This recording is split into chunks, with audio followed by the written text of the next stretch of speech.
Coming up tonight on Western Sports Roundup, we'll talk to this guy right here, the co-champion of the Fort Worth Stock Show and Rodeo, and the first of his kind. All of that in just a bit. Sutton Rodeo Company just wrapped up putting on the rodeo in Rapid City, South Dakota over the weekend.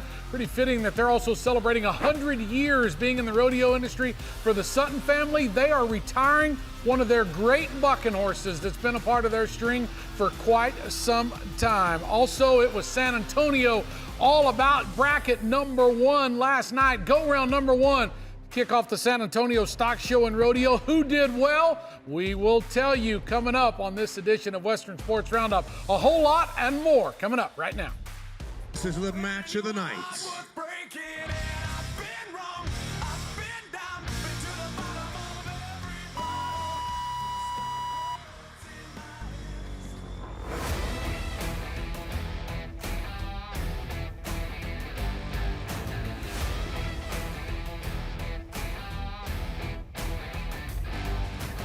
Well, howdy, howdy, and welcome into our Cowboy Channel studios here in Fort Worth, Texas, for another edition of Western Sports Roundup. Happy Friday. I'm here with Ty McClary. I almost called you Ty Erickson. Rodeo's really on my mind today, World isn't champion. it? I'll take it. Yeah, that's fine. Well, I'm Kennedy Riggs, and we have a lot to get to. Texas swing is in full swing, and that includes San Antonio Stock Show and Rodeo. Got underway last night. Night number one, bracket number one is underway and done, and we're ready for night two. Oh, it was great last night. Leighton Berry, who of course is a four-time qualifier to the National Finals Rodeo on the Bareback Riding, a former champion of this rodeo. He joined me in studio last night to kick off not only Pro Rodeo Countdown, which led into this first performance, but oh wow, was it a good one to kick off the second stop of our Texas swing here on the Cowboy Channel. And since we had a bareback rider in the studio, oh yeah, he was pretty excited about this matchup right here. Cooke has been to the last two Wrangler National Finals Rodeo. That horse of the Survey Stream, Womanizer, is a former bucking horse of the year. In the saddle bronc riding, that's right, that horse switches events from time to time. They were the best at 87.5. They were the best, and a lot of momentum to take into the rest of the winter rodeos. He's number 5 in the world so far, so it's a great start to 2026. But he idolizes guys like Casey Field, who at his same age won the Fort Worth Stock Show and Rodeo. That gives guys like him a lot of confidence. But speaking of that, he gave us a little glimpse of this in his interview last night. 87.5 points on R. Watson's Womanizer. What a great horse, and what a bareback rider to do it. Congratulations, Cooper. Thanks. Yeah, that horse is awesome. I mean, it goes to finals every year in the bronc riding. And us bareback riders are fortunate that Benyon will put him in the bareback riding sometimes, so it worked out good. It definitely did. And we got to talk about the fact that not only were you coming off of an NFR competing with the broken foot, but you just told me that it's still broken. Yeah, it's one of those things where it hurts sometimes when I tweak it, but it just doesn't hurt on a bareback horse, so we're not going to get it fixed. Well, that's very exciting that it doesn't hurt, and I'm sure it won't hurt the next 2 nights riding just like that. Yep, thank you. If you can ride a world champion bucking horse for 87.5, I wouldn't fix a thing. I wouldn't change anything. As we go to the team roping right here, Nelson White and Jonathan Torres, they both have been to the National Finals Rodeo. Of course, Nelson on the heading side, Jonathan on the backside. Jonathan darn near won a world title last year at the NFR. Of course, Jonathan Torres, a former champion of this rodeo in San Antonio. And you know, just like you said, Jonathan actually just came off of an NFR, but he roped with Colton Schmidt. They won 4th in the average there, but it didn't take much for them to get back in business here as a partnership, as he's roping again in the arena with Nelson Wyatt. And they're off to a good start for this year. I'm hoping that both of them make the finals together this year. Yeah, and these guys have roped before. 4 and 7 for them to get the round win last night. Just 2 clean runs there. We'll get another chance to look at it here with Nelson Wyatt and Jonathan Torres. Like I said, that run was worth watching a couple of different times. It was kind of an interesting night in the team roping, truthfully. Only 2 clean runs. This 4 and 7 and another 4-second run after that at 4 and 9. The rest of the field was either +5, maybe a barrier, and then a few no times. So it'll kind of see how that changes it up for rounds 2 and 3 in this bracket to see what guys can get done. Well, this guy right here, brother of the specialty act that we know so well, Ryder Kisner. Isn't that funny? They switched their namesake. Roper is riding here, 86 points on Generations Pro Rodeo Trench Coat Char. But he wasn't able to, this is the interesting part, he didn't slip into qualification by his standings. He qualified through the qualifier rodeo back in Uvalde in November, which only held one round, and then it had to be canceled for the duration because of EHV1. So he really got lucky with this qualification here, and he made the most of that opportunity. Oh, he did, and boy, did he draw a really good horse from Generations Pro Rodeo. That was such a classy little bronc ride last night for Roper. 86 points for him to get the round win in the breakaway rope. And one of our young guns in the industry this year, 1.7 for Kirby Rawlinson. She's number 2 right now in the Resistol rookie race. She just won the rodeo at Lake Charles, Louisiana, just a handful of weeks ago. She was 3rd at the rookie rally right up here in Fort Worth, the first ever rookie rally there a couple of weeks ago at the Fort Worth Stock Show and Rodeo. But I'll tell you, 1-7 for her. You see the fist bump. She's pretty excited about it. She was excited to get down to that winner's circle and talk to Sierra Spratt. 1.7 seconds for rookie Kirby Rawlinson. I gotta say, I mean, this is your very first time at all of these big rodeos, but you seem like a veteran back there. And if it wasn't for all my sponsors and all the help and support, and, you know, all my family, I don't know what I would do without them. I mean, just to help keep me pumped up back there and, you know, helping me get down the road, it's awesome. I'm blessed. And that other half of your team, your horse Spud, he's a little bit older horse, but it seems like he was loving this crowd too. Oh man, once the louder the crowd, the more he gets pumped up, and it's just the faster we go. Now, what's the plan going forward? It seemed like you were just going at it like it was a one-header. Is that the same plan for the rest of these bracket rounds? Absolutely. I don't safety up. I go one cap at a time as fast as I can go. Well, it's definitely paying off so far. Congratulations. I appreciate it. Thank y'all. Well, fun watching her work on that 17-year-old gelding of hers right there. But let's go to the tie-down roping. Last night, it was Brushton Minton. He was 8-6, a clean run. He finished number 4 in the average, or no, in the all-around last year in the standings, number 8 in the tie-down standings, and now he's carrying that momentum into 2026. He's had a great winter so far. He definitely has. This was a good run for him, too, and he was the last guy to rope, so he knew exactly what he had to do.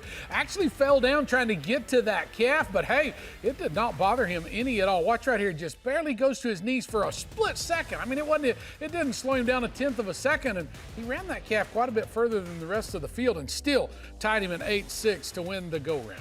And Emily Beisel in the barrels was just as fast in her own feet, 14.38 on her mare, Ivory on Fire. She calls her Liza, and this mare works so well in winter rodeos. She says she tends to love them. With the setup, she likes the indoor arenas. She loves the crowd, the atmosphere. She thrives off of it. Not as much luck last year. She didn't advance from her bracket, but now she's back with something to prove. I feel like I say this from time to time with the barrel racers, but Liza, that's one of those horses that just looks like, to me, she's not even running at all. I mean, it just looks so easy for them as a pair. And of course, Emily is always good no matter what she's riding. She had the chance to visit with Sierra. 14.38 in the barrel racing was enough on top, and it was none other than Emily Beisel. Emily and Liza seem to be a dream team. You have so many incredible horses, but why was it Liza to get the call tonight? Liza's been feeling great. It has been a lot of work. I'm so thankful for my vet, my farrier, my chiropractor. You know, I was really excited at Fort Worth, and she came down with an abscess again, and it's just been trying. That mare is so special, and I'm just thankful to have her 100% and ready to run tonight.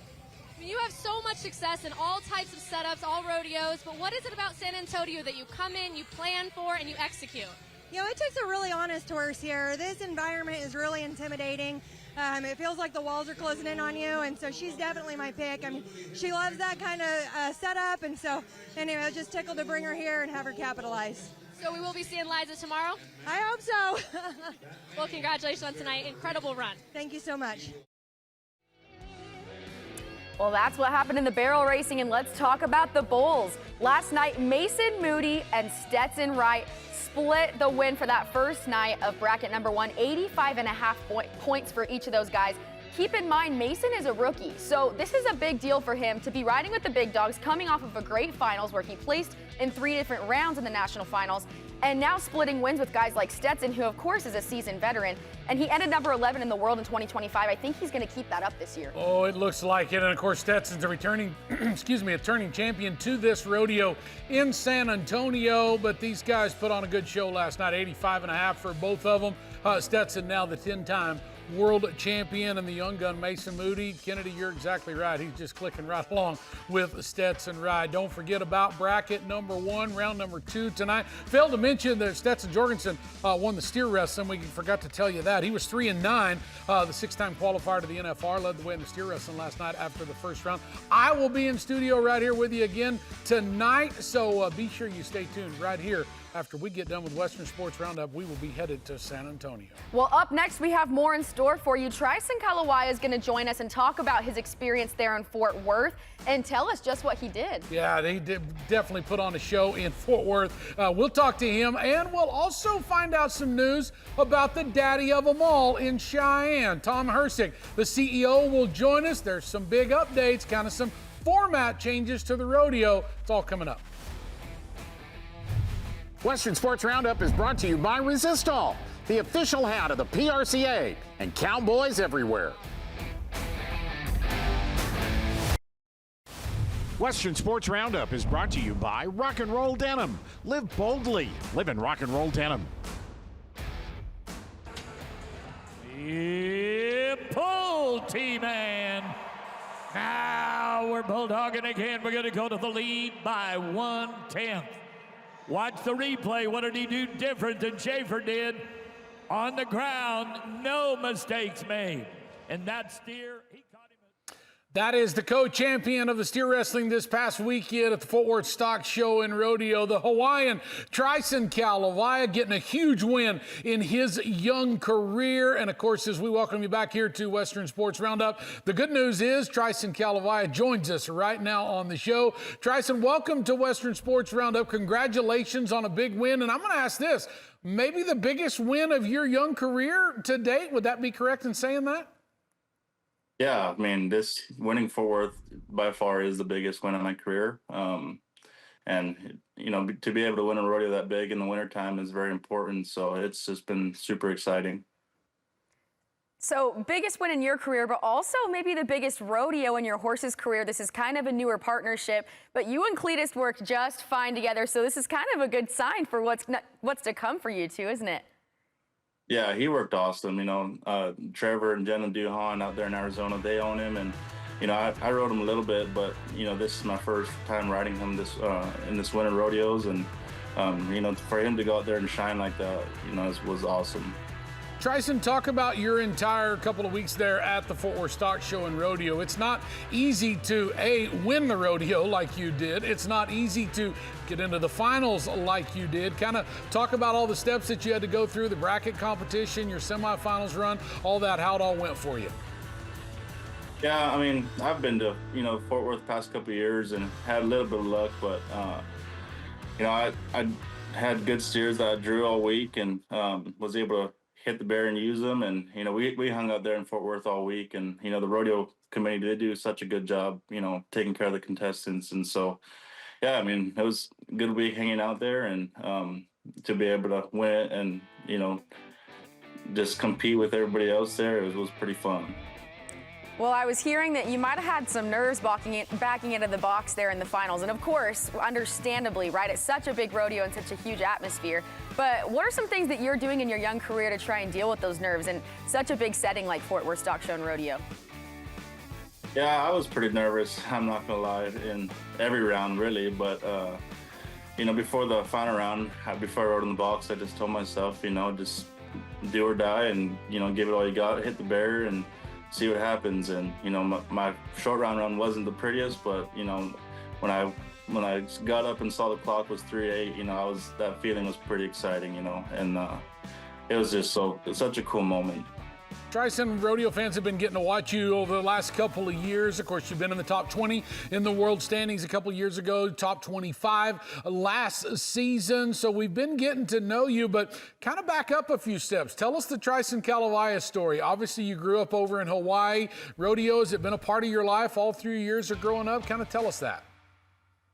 Yeah, I mean, you know, everyone asks me if there's rodeos in Hawaii, and there is a bunch. You know, a lot of people don't realize that, but you're not gonna, you know, go to rodeos like you are here and make a living off it. So, you know, back home, high school rodeos, and coming up here and going to the high school finals was really an eye opener. That's when I made the national high school finals rodeo, it really motivated me to want to do it more and, be up here and do it for a living. So from, being an all around cowboy back home and doing every event to coming up to college up here, and sticking with steer wrestling, I've come a long way. It's been a long journey, but I've been around the right people and, had some of the greatest coaches. And so I'm just blessed to be, where I'm at today, and hopefully keep it going and live the dream.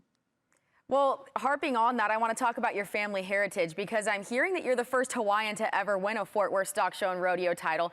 Kind of cool for your friends and family back home, who a lot of them are there in Hawaii still. So what does that look like behind the scenes? Are you calling right after your big run? I mean, after the finals, are you FaceTiming your stepdad? What does that look like being, I guess, long distance from your family and competing? Yeah, I have a lot of family support back home, and all my family's back home, but, just it's pretty cool to go out there and represent Hawaii and win a rodeo this big. As soon as the rodeo was done, I had so much messages and calls from, my family and friends and a lot of people back home that's in the rodeo world, back in Hawaii. And it's just cool to have everyone back home in Hawaii support you and, just cheer you on. And I'm just trying to do my best to, my goal for this year is get the Hawaiian flag back in the Thomas Max. So hopefully we can do that. Oh, yeah. There's been another steer wrestler some years ago. Cody Cabral did that exactly. I'm sure you're trying to follow in his footsteps. Trisyn, as we look at the world standings, of course, number 2 now in the world right now. Of course, a big thank you to Fort Worth Stock Show and Rodeo and that co-win for you last weekend. But I mentioned it earlier in the fact that you have been in the top 20, in the top 25 the last few years. Is there things you learned along the way the last couple of years that you feel like you might do a little different this year to try to go to your first ever Wrangler National Finals Rodeo? Yeah, I mean, this is my, third, fourth year rodeoing, and I have learned a lot, and my first year, rookie year was with Stockton, and Stockton was a great coach on the road. I mean, I learned a lot from him, especially in the mental game of it. But, this past 2 years with Trisyn and, being, like I said, being around guys that push you to do better and just keep motivating you and, teach you a lot of things. I learned so much. And, past couple of years I've been top 20, top 25. And, hopefully we just keep it consistent. And, I'm glad we got an early start, but keep it going and keep the momentum rolling. And, hopefully by the end of September, we're in the top 15. It's kind of cool to harp on and focus in on your story right now, because you're just scratching the surface of your career. I mean, big things to come, and I think that's easy to say that. But for anybody that's looking up to you right now, right, because you now are one of those big dogs, or becoming one that people will idolize, tell us maybe some of the favorite things that you have learned that you want to pass on to others too. Yeah, I mean, biggest thing I really learned was, always take something from everyone. I've been to many people's different houses practicing, and there's always something that you can learn from everybody. Whether even if it don't, even if it don't help you, or maybe it don't help you in a certain way, just keep your ears open and take whatever you can from everyone, and just keep going. And there's opportunities that's gonna open up. So that's what my advice would be, is just to keep it going and keep listening to everybody. Trisyn, we're seeing the video there when they awarded you and Bridger Anderson, of course, the co-titles in Fort Worth this past Saturday night. It kind of explain that feeling right there inside of Dickey's Arena when you're like, holy cow, I'm the co-champion at Fort Worth. Yeah, I don't think it hit me until after I walked out the arena, but just to be able to get the buckle and, just look up in the stands and see all the people and I was still pretty nervous, because that interview, like them interviews were hard. I'm terrible with interviews. So, getting that buckle and doing the interviews, I was still pretty nervous, but it was a cool feeling, just to be able to see all them people that attended Fort Worth to watch, and, to get a win at a rodeo this big. And, it was a cool feeling, but I don't think it hit me till after I walked out. Well, pretty neat, too, that you split that win with a fellow Bulldog. You college rodeoed with Bridger back a couple of years ago. Does that help when it comes to nerves? I know you were talking about your nerves earlier, and does that help maybe having friends and familiarity around you, maybe even a little bit of friendly competition? Yeah, it's always fun, especially to split it with Bridger. Bridger, when I first made the college finals, I got on Whiskers on Bridger's horse. So we've been friends for quite a while, and to be able to split a rodeo this big with him and, share this memory, it's pretty cool. Well, man, I just got to say, this has been fun to watch you. And, of course, I've been keeping my eye on you these last couple of years, ever since you did show up at the high school finals back a few years ago. And, Trisyn, I just hope it continues for you for this 2026 season. And, as we mentioned, you've been knocking on the door of the NFR, and I hope this season is the one for you. Thanks for joining us here on the show. Congratulations on a huge win in Fort Worth, and good luck on the rest of the season. Thank you. I appreciate it. That is Trisyn Kalawaia, now number 2 in the world standings after Fort Worth last weekend. We'll keep talking steer wrestlers. When we come back, the reigning champ of the world, remember he got his truck stolen out in Las Vegas during the NFR, Tucker Allen. We've got a little update for that. We'll tell you all about it when we return. A lot about our animal athletes, which we love to highlight here on Western Sports Roundup.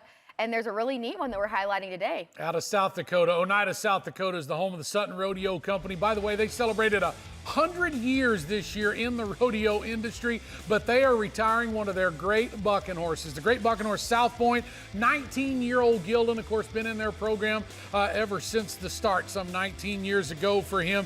87.25 points on this ride right here from Las Vegas in the National Finals Rodeo. That let the reigning champ of the world, of course, en route to his championship. Statler Ride, 87.25, was second in that go-round. And Steve Sutton, who runs, of course, Sutton Rodeo Company, said, you know what? He went out on top, and that is exactly the way we like it. He is a Gildan, so obviously he may not be a part of their breeding program, but the good thing is he will live out the rest of his days right there on the ranch, enjoying the green grass at Oneida, South Dakota. So congratulations not only to South Point, but also the Sutton Rodeo Company for retiring a great bucking horse. A great bucking horse. And in other good news, you guys, Tucker Allen's truck has been recovered. So if you heard the news back in December at the National Finals, his truck was stolen right after he won the round in round 2. He comes back from celebrating his round win just to see that his truck was gone. They actually thought it was a prank. They were convinced that his friends had taken it maybe.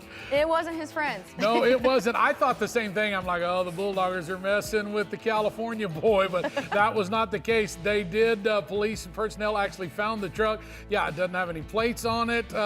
In fact, here's what was said about it. There's no tailgate, the rear bumper's destroyed, and the left wheel well's dented. It was ransacked pretty good, which it's Las Vegas, so you can only imagine what all was inside there. But said they've been driving it with no plates. So that's, of course, thanks to Kendra Santos, who made that statement on behalf of Tucker Allen, the reigning champion of the world. I guess to say, good thing he found his truck. It's obviously not in good shape. But my question is now, for next year's National Finals Rodeo, will Tucker need to get his truck stolen again to win another world title? Is that like his good luck charm? I don't know. Well, listen, I know that it wasn't good luck for his girlfriend, who lost so many clothes and important shoes in there. One of the biggest losses, I'd say, out of this. Oh, yeah, no, definitely. But quite a story. We're happy for you, Tucker. Glad that you're reunited with old Trusty. Hey, we have a lot more to talk about. Up next, we're going to catch up with the CEO of Cheyenne Frontier Days, the daddy of them all. There are some changes coming to 2026, and we're going to tell you all about it.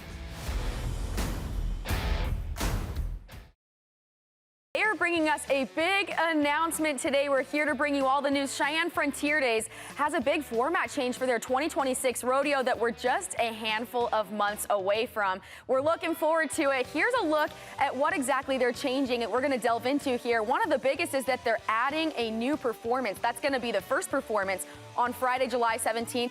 And adding that performance brings a lot of benefits, including an increase in prize money. But there are more changes to that we're going to bring in one of the big dogs to talk about today. And with that, I want to welcome one of our special guests today, Tom Hirsig, the CEO, or as we called him earlier, the big cheese of the Cheyenne Frontier Days, the best guy to talk to about this. So Tom, we want to talk to you about this because you know what went into this decision, and we want to know why. That's the big question that people are asking. Well, you know, this is not a decision we took lightly, but there's a few things involved. You know, we've always had this tradition, especially in the timed events, where, you know, we take lots of contestants, like 200 in all the timed events. And, you know, we loved having all those cowboys around, all the cowboy hats. But as you guys well know, that the size of rigs and the way people rodeo now, you know, they live in those rigs. So they're substantial size, and so we don't have any room to grow on our park. As you can see, that we're just limited on size. And so what that's created is a real unfavorable experience, we believe, for the contestants, because as soon as they're done competing, our volunteers are running them out of the parking lots. They got to go.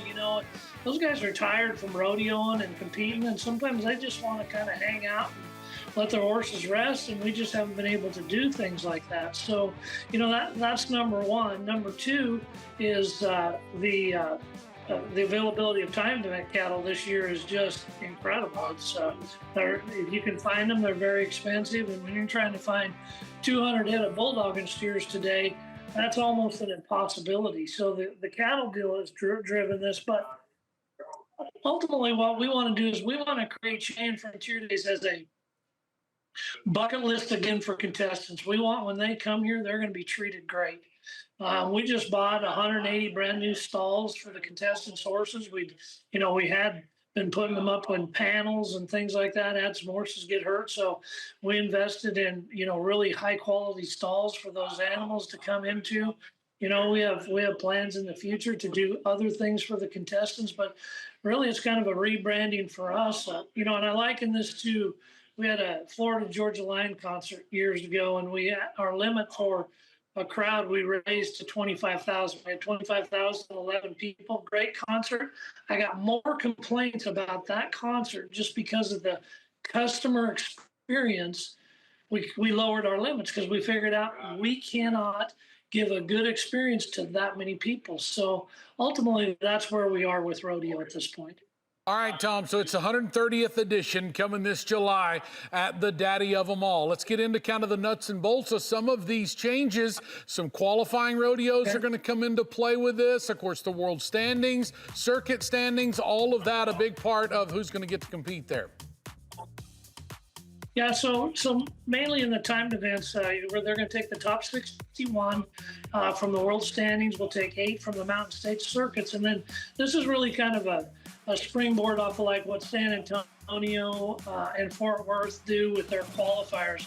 What we did is worked with the PRCA to pick out a lot of rodeos. I think they go from Tennessee to California. We picked 9 rodeos. So if a contestant goes there, and if you win first, you're guaranteed to get in Cheyenne. But if you were to happen to win 3rd or 4th and the guys ahead of you are in the world standings, you would qualify to go to Cheyenne. So, we kind of were hoping that helps a little bit about giving people a chance to compete at Cheyenne Frontier Days. No matter where you live, there's going to be something that you can make it to try to get in Cheyenne Frontier Days. So that's kind of a unique thing for us, and of course, an additional $250,000 added money, and hopefully that'll keep going up to the contestants. So it's really kind of a unique and exciting type of way for people to get in Cheyenne Frontier Days, and it helps some of those smaller rodeos out that maybe want to get some more contestants, and they're excited about kind of branding their name with Cheyenne Frontier Days. So it'll be an interesting experiment. Yeah, that's really a win-win on both sides there. But I want to hone in on how rodeo is really centered on family. And of course, as you are prioritizing those contestants, you're in turn prioritizing the families of not just your community, but of those contestants themselves. I can just imagine how much of an appeal this is going to be to those families that have an extra day that they can go to a rodeo. The accommodations are going to be a little bit more realistic for them. So what does that bring to the table for families that are buying so many of your tickets? Well, I think a lot. So we're talking about that, for the contestants' families specifically, about being able to let those kids, maybe we have carnival armbands for them, give them free admission to go to our museum, maybe some things around town. But we want to make it, it is a family experience. And for those of you that have been, around Cheyenne Frontier Days for a long time, that used to be like the gathering place. That's where everybody came and they stayed for 10 days. And but now that week is so busy with rodeos, those guys are in and out, but we still want to make it good for the families. We're looking at it here in the near future of building a complex where the families can get in a climate-controlled facility, have maybe some washers and dryers and some showers and some things for their kids. But yeah, our focus is on the contestants 100%. Tom, as always, another question with this announcement is y'all's event of the single steer roping. What is going to take place there? We haven't necessarily talked about that event in particular. Well, and you know that's an event that's near and dear to my heart, and that's another one that the cattle deal is going to be a real struggle. But we are going to have the single steer roping. We're trying to figure out like how many guys we can take. I'm thinking we'll get, probably at least 100 guys, depending on what we find out about the steers. But it's going to continue just as it is in the past with, probably a couple of go rounds a week before, maybe after the Sheridan YO rodeo. And then the top 12 will come back in our finals on Sunday. We're one of the very few rodeos, I guess us and Pendleton, that really feature every event in the finals. Well, putting on a show of this size, Tom, is no small feat, and being at the top of it in your shoes comes with a lot of responsibilities that we've been talking about. But I kind of want to zero in on maybe your priorities, because when you are leading a group that's putting on such a big show, you have to be strategic about what you're putting first, like the contestants, like the family. So what does it look like behind the scenes when you're meeting together in those production meetings, or maybe even getting word out to those 3,000 plus volunteers? What's that dynamic like to make sure that your show's running smoothly and also prioritizing the right things? Right, and that's the other thing. Our volunteers don't like to be put in the position of having to make contestants leave every day. It's not a fun volunteer experience. They want to be friends with the contestants. They want the contestants smiling when they come to town, and the volunteers want to smile and treat them correctly too. So it's this decision we've been thinking about for a long time, and we've talked to a lot of volunteers and getting their thoughts on it. And they're like me. We hate to see like all those cowboy hats kind of not go away the week before, but they really think for the show it's the best thing to do. Well, it's all about for the fan experience. It's all about for the contestants' experience there at Cheyenne. One thing that you mentioned earlier, but we kind of zoomed over it pretty quick, and that is the fact that y'all have added well over $200,000, close to $250,000 on top of what you already have added all these years. That is huge for the contestant experience, I would say, Tom. It has, and really, we struggled with the contestants for a while over our new format, but it would be hard to argue that our format isn't successful. I mean, we're selling out rodeos that we never sold out in the past, and it's easy to follow. People understand it, and ultimately that's what we're trying to do. We'd like to have a sellout every day so we could add $2 or $3 million to this purse. So, but it starts with making sure that we got good fan engagement and ticket sales, and we could not do any of this without the Cowboy Channel for sure. They have been a huge benefit to us. Well, we certainly appreciate that as well, Tom. Congratulations on what should be a banner year for Cheyenne and the daddy of them all there, the 130th edition, by the way. Thanks for sharing with us the new changes, and good luck when everything gets underway up there in July. Tom Hirsig, thanks for joining us. All right, come see us in July. Love to. That is the CEO of the Daddy of Them All in Cheyenne, Tom Hirsig, with the big news and the changes to this year's format for the rodeo. Stay with us here on Western Sports Roundup. Jackson, Mississippi and the Dixie National getting underway this weekend. We'll have a little preview for you when we return. This weekend, it's all about Jackson, Mississippi and the Dixie National Rodeos. It is getting ready to get underway. One of the voices of the Dixie National, two-time PRCA Announcer of the Year, Garrett Yerigan.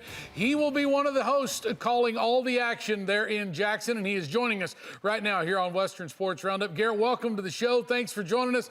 Garrett, before we get underway with Jackson, Mississippi and talking about the biggest rodeo east of the Mississippi, I want you to back up to last weekend. The legendary Fort Worth Stock Show and Rodeo. Of course, a huge week. I should say a huge couple of weeks for you guys there. Lots of performances there, but there's got to be probably a huge honor for you. 50 years with Bob Tolman there as the voice of the Fort Worth Stock Show and Rodeo. You did a tremendous job honoring him on Saturday night as the legend that he is. Thank you. And you said it. Honor is definitely the word that came to mind. For a guy to spend 5 decades at one rodeo is just amazing. It's a testament to him and his passion and his ability to tell stories in many different ways. And I can't even begin to tell you what it meant to me to have the opportunity to say the things that I got to say on that final Saturday. And I'll be honest, just watching the clips here is getting me a little emotional all over again.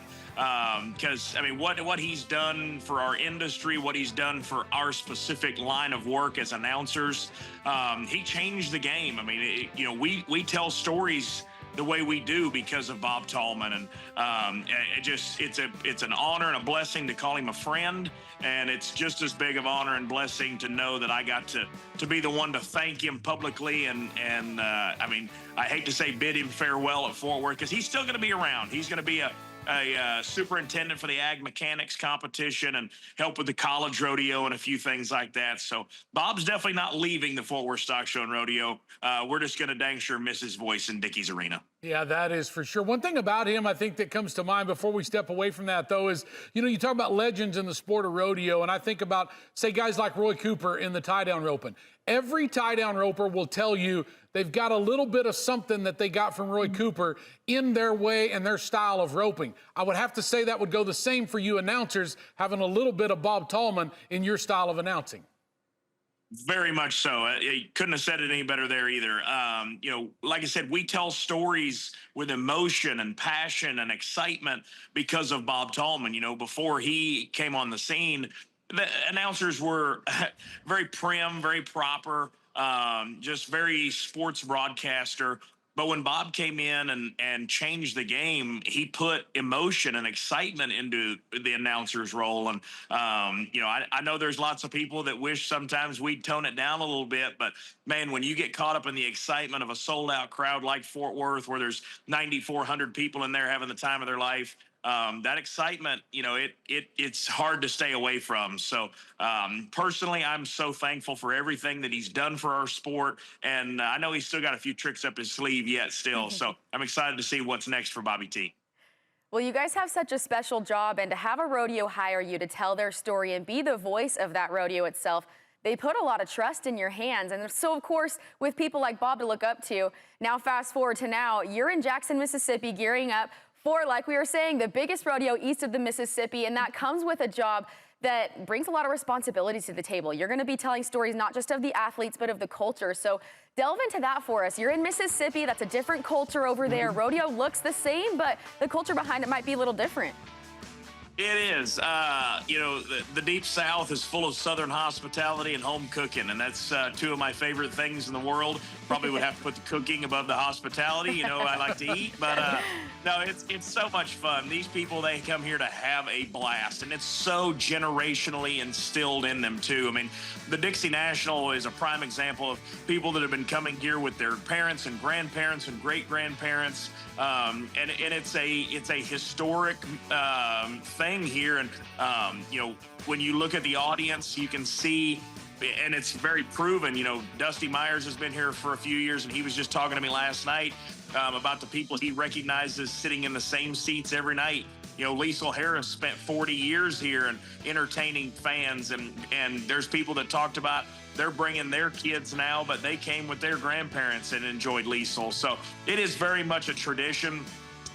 Huge livestock show to go along with it. Some of the best cattle in the south and east of the Mississippi, but the headliner is definitely the rodeo. It's the only NFR playoff series event east of the Mississippi. It's the largest PRCA sanctioned event east of the Mississippi. So Rory Limmelbucker does a phenomenal job bringing a talented crew here. I've mentioned Dusty Myers.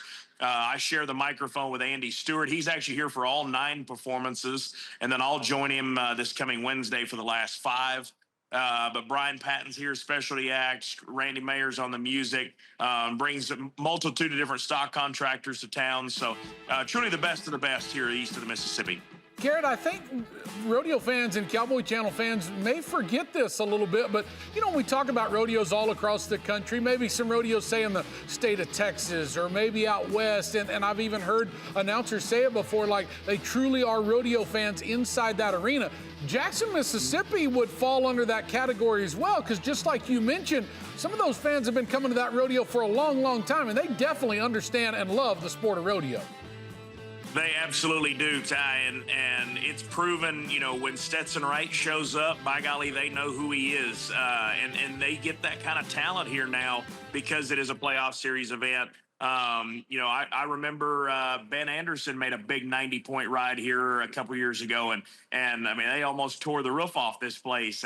But there's also a great opportunity for Southeastern Circuit guys to come compete for big money and their points. You know, you're going to see the Will Loomises and those kind of guys come and shine here. Will's obviously the rodeo coach in Northwest Mississippi, and they are also a sponsor of the rodeo. So we get to talk a lot about Coach Will Loomis, not just Cowboy Will Loomis, but yeah, it's such a great opportunity for the fans here. We kind of joke that we bring a little taste of Las Vegas to the Dixie National.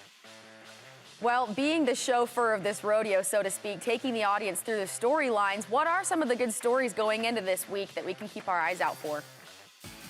I think you know, talking about Will Loomis, I think a big jump for him. You know, he was not competing at the Fort Worth Stock Show this year, so he's primed and ready. He's going to be ready for San Antonio and Houston, all those. But like I said, the Dixie National can be a big jump for him as well, so I'm excited to see him. Damian Brennan is up actually in the first performance tonight, so he's looking for a big start to 2026. So all in all, it's going to be a great rodeo top to bottom from tonight to next Saturday.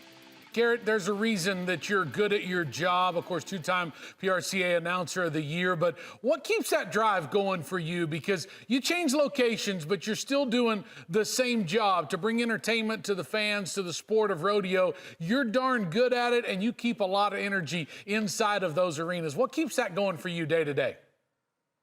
Well, first off, thank you. I really do appreciate that, and I'm glad that comes across because I am passionate about the sport first and foremost. I tell people I didn't grow up in a football family. I didn't grow up in a baseball family. I grew up in a rodeo family, so it's literally all I've ever known. But I would say the answer to your question, Ty, is the fans. You know, when they bring the energy into a building, whether it's here at the Mississippi Coliseum or Dickies Arena or even Frontier Park in Cheyenne, it's the fans that give me that. When I look over and I see them smiling and laughing and having fun, and you know, whether it's with their college buddies or their kids, you know, that's truly what gives me that fire every time to walk up there and hopefully give it my all and try to get 1% better every day and just keep moving forward. And I never call it a job because it's not work. It's just truly fun. Garrett, there's a reason you're in the position that you are, and I'm so glad that you're down there to take us through the show. That's the Dixie National Rodeo. We'll be hearing more from Garrett this coming week. There's the dates right there. You can catch us here streaming on Cowboy Channel Plus. That's where you'll catch all of the action. Of course, we'll bring it all to you here with the Cowboy Channel. But we're really excited for things to come, Garrett. Thanks so much for joining us. Thanks for having me. That is Garrett Yerigan, of course, one of the voices there in Jackson, Mississippi. Stay with us on Western Sports Roundup. We're not quite done yet. We've got a little bit to go. We will be right back. Here are our top 3 stories brought to you by Vetericyn Clean Treat Heal, advancing animal wellness. We talked about how San Antonio Stock Show and Rodeo is underway right now. We finished up Bracket 1, Round 1 last night. And we're ready for Bracket 1, Round 2 this evening. Those same athletes are about to compete again. We also told you Sutton Rodeo Company retired a great National Finals Rodeo buck and horse South Point. Bucked at his last NFR this past season. There's a look at it there. The 19-year-old Gilden will live the rest of his days right there on the Sutton Ranch in Cheyenne, Wyoming. Tom Hirsig joined us to tell us all about the new changes to the rodeo format. Of course, they've also got a great American Indian village, a brand new village up there, $10 million one, by the way. So you'll want to check that out when you go to Cheyenne and the Daddy of them all later on this summer in July. But now it is time to go down to San Antonio. Bracket number 1, go round number 2 is about to get underway here in just a couple moments as soon as we finish up here with Western Sports Roundup. Sierra Spratt, though, she's down there catching up with the contestants, and she had a chance to catch up a little earlier with breakaway roper Jimmie Smith. Thanks, guys. We're right here in the heart of it at San Antonio, and I'm here with NFR bail racer now turned professional breakaway roper, Jimmie Smith. She got second last night with a 2.4-second run. Let's talk about that run first. It felt awesome. It felt easy. It actually was not very good, but we'll take it. And as somebody told me after, you'd rather be a little lucky than good every day of the week. But I mean, I'd rather rope a little bit sharper tonight, and I have a really good calf, so we're going to try to accomplish that. And what calf do you have tonight? I heard it's a very, very good one. I have Kirby Rawlinson's calf, which he left pretty straight and harder than some of the rest, so I'm excited about that. There were some that didn't really want to leave and turn their head and stuff, so I'm happy with my draw. Now, Jimmie, we have to go way back because, like, we all know you as an NFR barrel racer, but you, of course, been roping calves forever. But what has made the shift? I mean, what's brought you here to San Antonio in the breakaway roping? Yeah, so it's kind of funny. In 2018, I roped like in the Northwest before Breakaway was as big as it is now. We were entering on the Next Gen app or texting in to enter for like Kennewick and Canby, like huge rodeos now, and like. I was way a breakaway roper before I ever was a barrel racer, and Lena kind of changed that when we made the NFR and stuff, but it's a full circle moment. I've always roped. I really loved it. I love it still. I had a really good WPRA finals, and I won Seguin and stuff, and we got into some of the big rodeos, and I'm just super excited. It's fun to be in a different event and one that I really do love. Let's talk about Lena, because what an amazing barrel horse that was. She's won second at this rodeo twice, right? Yes, Lena is incredible. She's making babies right now, and her babies are incredible. They're perfect in every way. I know I'm biased, but they really are. So she loved it here, and I'm glad Spaz likes it too. She's a little crazy, but she handled everything really well, so that was good. Now, Spaz, surely she was named because of how she was, or did she just kind of grow into the name? No, she is. Spaz fits her so well. She, I tell the story all the time. In Tyler, Texas, she got loose from me, and she was just running through the woods, and I was about to miss my breakaway run, and I had to go jump ride Tibba Smith's horse. She let me get on her, and Tara Carr actually caught her, and like an hour later, she was just running around. She would have been so happy if I just left her there, probably. Well, she seemed to really like this arena, this pin. I'm sure it's very different from the barrels, but it's kind of rare. You're one of those athletes that have competed in 2 events. So, I mean, what's the same about it? What's, of course, different besides the obvious? The hospitality San Antonio provides is really good. They feed us. It's great food. Everything about it is just fun. It's a fun atmosphere. I'm super thankful to be here. You just kind of never know when these are your last rodeos, so every rodeo in the big indoors is like, it's just super surreal and super fun. So I really try to like take it all in.